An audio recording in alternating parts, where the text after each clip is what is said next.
BP machine అబద్ధం చెప్తుందా? BP machine readings మీ భంగిమను బట్టి మారతాయా? అసలు నిజాలు ఏమిటి తెలుసుకోవాలనుకుంటున్నారా? మీరు మింగే బీపీ గోళీలు మీ వ్యాధిని తగ్గిస్తున్నాయో లేదో దాన్ని అలా పక్కన పెడితే అసలు మీకు ఆ మందుల అవసరమే లేకపోయి ఉండొచ్చు అన్న సంగతి మీరు ఎప్పుడైనా మీ ఊహకు వచ్చిందా? కేవలం బీపీ చెక్ చేసేటప్పుడు మీరు చేతిని ఉంచేటువంటి విధానంలో చిన్న తప్పు జరిగితే జీవితాంతం అనవసరమైన మందులు బారిన పడాల్సిన అవసరం ఉంటుంది. అప్రమత్తంగా ఉండాలి. మీరు ఈ నిజం తెలుసుకోవాలి. మిత్రులారా నమస్కారం. నేను మీ డాక్టర్ చిరుమామిళ్ళ మురళీ మనోహర్. ఈ వీడియోలో చాలా ముఖ్యమైన విషయాన్ని మనం తెలుసుకోబోతున్నాం. రక్తపోటు పరీక్షలో చేతుల అమరిక తప్పుడు ఫలితాలని ఇచ్చే రిస్క్ ఉంటుంది. కాబట్టి దీనిపైన దృష్టి పెట్టాలి. ఆధునిక కాలంలో రక్తపోటుని అంటే బ్లడ్ ప్రెషర్ని కొలవటం అనేది ప్రతి ఇంటా కూడా ఒక సాధారణ దినచర్య కింద మారిపోయింది. ఆన్లైన్లో గ్యాడ్జెట్స్ దొరుకుతున్నాయి, తెచ్చుకుంటున్నారు, చూసుకుంటూ ఉన్నారు. కానీ 100కి 90 మందికి ఈ పరికరాన్ని వాడేటప్పుడు చేతికి ఏ కోణంలో దీన్ని ఉంచాలన్న కనీస అవగాహన ఉండటం లేదు. మనం చేతిని గాలిలో వేలాడదీసినా లేదా ఒళ్ళో పెట్టుకొని కొలిచినా యంత్రంలో తప్పుడు పఠనాలు అంటే తప్పుడు రీడింగ్స్ నమోదవుతాయి. ఈ చిన్న పొరపాటు వల్ల గుండె జబ్బు లేకపోయినా బీపీ లేకపోయినా ఉన్నట్టుగా నిర్ధారణ జరిగి రోగులు తీవ్రమైన మానసిక ఆందోళనకి గురవుతారు. ఒక వ్యక్తి శాంతంగా కూర్చొని చేతిని బల్లపైన ఉంచినప్పుడు మాత్రమే ఖచ్చితమైన ఫలితాలు వస్తాయి.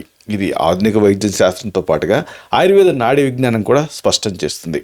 కేవలం మందుల మీద ఆధారపడకుండా రక్తపోటు పరీక్షలో పాటించాల్సిన చిన్నపాటి నియమాలను తెలుసుకుంటే భవిష్యత్తులో ఎన్నో అనార్థాలని సులభంగా అడ్డుకోవచ్చు.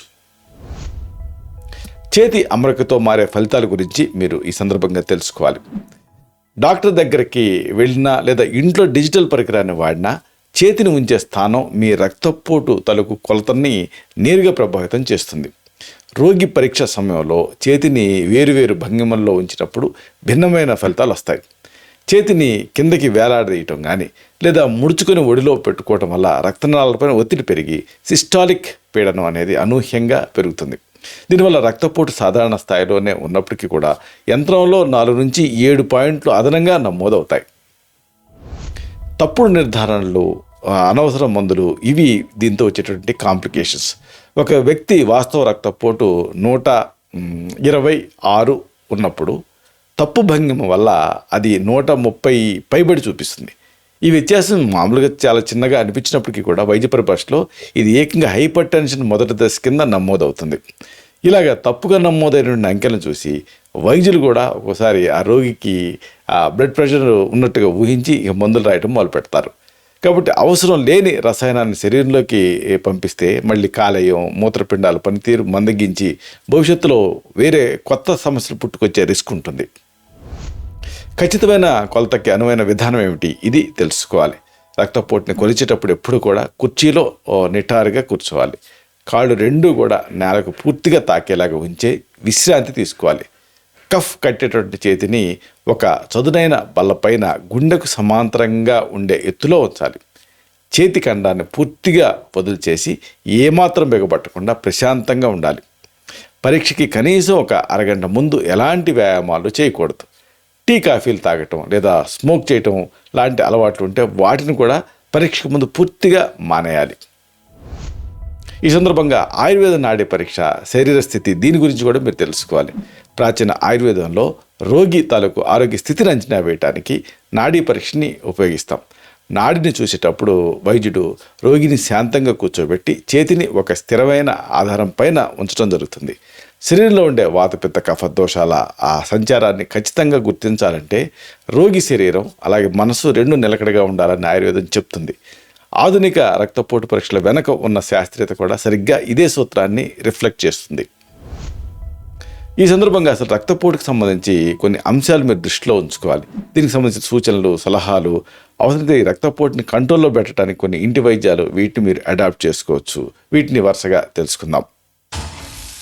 సరైన సమయంని చూజ్ చేసుకోవటం చాలా ముఖ్యం. రక్తపోటుని రోజు ఒకే సమయానికి కొలవటం అలవాటు చేసుకోవాలి. ఉదయం నిద్ర లేచిన వెంటనే లేదా రాత్రి పడుకునే ముందు పరీక్షించుకోవటం ద్వారా మీ శరీర సహజ ధోరణిని స్పష్టంగా మీరు అర్థం చేసుకోవచ్చు. మూత్రాశయాన్ని ఖాళీ చేయటం కూడా చాలా ముఖ్యం. పరీక్షకి కూర్చునే ముందు తప్పనిసరిగా మూత్ర విసర్జన చేయాలి.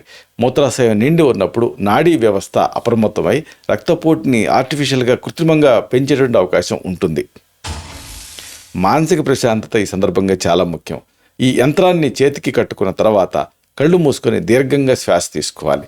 కనీసం ఒక 5 నిమిషాల పాటు ఎలాంటి ఆలోచనలు లేకుండా ప్రశాంతంగా ఉంటే గుండె లయ సాధారణ స్థితికి చేరుకుంటుంది. ఉప్పు వాడకంలో నియంత్రణ పాటించడం చాలా ముఖ్యం. అధిక రక్తపోటుని కంట్రోల్ చేయడానికి ఆహారంలో ఉప్పు శాతాన్ని బాగా తగ్గించాలి. ఎందుకంటే 30% of the people are salt sensitive. అంటే వీళ్ళకి సాల్ట్ అనేది డైరెక్ట్గా బీపీని పెంచే రిస్క్ ఉంటుంది. ప్రాసెస్ చేసిన ఆహార పదార్థాలు, నిల్వ పచ్చళ్ళకి పూర్తిగా దూరంగా ఉండటం అనేది ఆరోగ్యానికి ఎంతో మేలు చేస్తుంది. పొటాషియం కలిగిన ఆహారం తీసుకోవటం కూడా చాలా అవసరం. అరటిపండ్లు, పాలకూర, చిలకడ దుంపలు ఇలాంటి ఈ పొటాషియం ఎక్కువగా ఉండే ఆహారాన్ని ప్రతిరోజు తీసుకోవాలి. ఇది రక్తనాళాన్ని విశాలం చేసి రక్త ప్రసరణని సులభతరం చేస్తుంది. తెల్లమద్ది అంటే అర్జున కషాయం కూడా ఈ సందర్భంగా దీని గురించి చెప్పుకోవాలి. గుండె కండాలకు బలాన్ని ఇవ్వడానికి తెల్లమద్ది చెట్టు బెరడు అద్భుతంగా పనిచేస్తుంది. ప్రతిరోజు ఉదయం ఒక చెంచాడు అర్జున పొడిని ఒక గ్లాసు నీళ్ళకి కలిపి మరిగించి సగం అయిన తర్వాత వడపోసుకొని తాగితే రక్తపోటు సహజంగా అదుపులోకి వస్తుంది. అశ్వగంధ, సర్పగంధ మిశ్రమం కూడా వైద్య సలహాతో వాడుకోవచ్చు. మానసిక ఒత్తిడి వల్ల రక్తపోటు పెరుగుతున్నట్టయితే అశ్వగంధ, ఈ సర్పగంధ పొడులని సమపాళలో తీసుకోవాలి. ఈ మిశ్రమాన్ని రోజుకి 2 సార్లు కేవలం పావు చెంచాడు చొప్పున గోరువెచ్చని నీళ్ళతోటి కలిపి తీసుకుంటూ ఉంటే నర్వస్ సిస్టమ్ శాంతించి ఈ రక్తపోటు అనేది తగ్గుముఖం పడుతుంది. కాకపోతే సర్పగంధ వాడకం విషయంలో తప్పనిసరిగా వైద్య సలహాతోటే తీసుకోవాలి. ముగింపుగా ఒక ముఖ్యమైన మాటని మీకు మనవి చేయాలి. యంత్రాలు మన ఆరోగ్యాన్ని కొలిచే సాధనాలు మాత్రమే. అవి మన జీవన శైలిని శాసించకూడదు. ప్రతి చిన్న అంకె మార్పుకి కూడా భయపడిపోయి ఆ గుప్పెడు మందులు మింగటం కంటే ఆ అంకె వెనకున్న అసలు కారణాన్ని వెతకటం చాలా ముఖ్యం.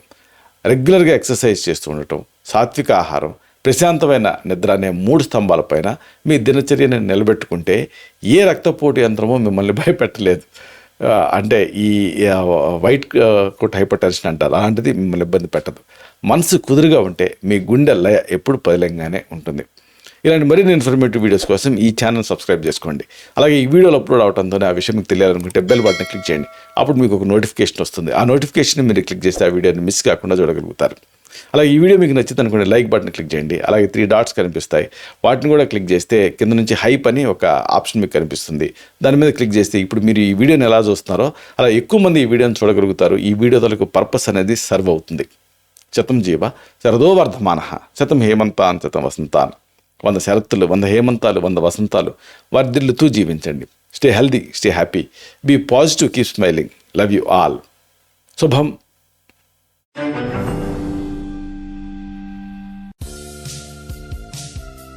Doctor Chirumamilla Murali Manohar, MD, Ayurveda, Raksha Ayurvedalaya, plot number 13, Rammurthy Nagar, CBCID colony, Hyder Nagar, Hyderabad 5,85,000, Telangana state, India. Landmark Kukatpally area, metro train pillar number A663. Email muralymanohar2008@gmail.com. Website address www.muralymanohar.com. Phone numbers 9246575510, 9177445454.